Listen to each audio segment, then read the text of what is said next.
નર્મદામાં સંકલન બેઠકમાં ઉછળ્યો એસઆઈઆર અને બીએલઓનો મુદ્દો। નર્મદા જિલ્લાના પ્રભારી ઈશ્વરસિંહ પટેલની અધ્યક્ષતામાં બેઠક મળી હતી। ડેડિયાપાડાના ધારાસભ્ય ચૈતર વસાવાએ બીએલઓનો મુદ્દો ઉઠાવ્યો। બીએલઓ પર સરકાર તરફથી દબાણ છે તેવું તેમણે કહ્યું। દબાણ વગર બીએલઓ પાસે કામગીરી કરાવવી જોઈએ।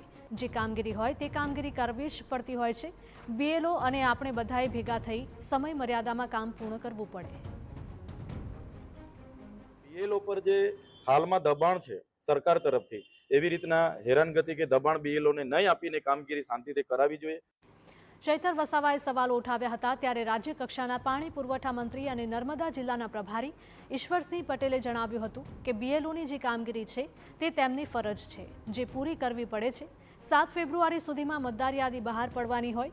બીએલઓ સહિત તમામ પાર્ટીના સભ્યો અને લોકોએ પણ ભેગા મળીને કામ કરવું જોઈએ।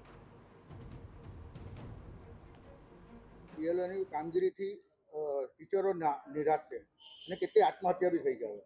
આમાં એવું કંઈ છે નહીં। જે કામગીરી છે કામગીરી આપણે કરવી જ પડતી હોય છે। એ આપણો એક ભાગ છે કામગીરીનો। એટલે બીએલઓ હોય કે આપણે બધા લોકોએ આ કામગીરી સમય મર્યાદામાં જ્યારે પૂર્ણ કરવાની હોય છે ત્યારે એ કામગીરી કરવી પડતી હોય છે।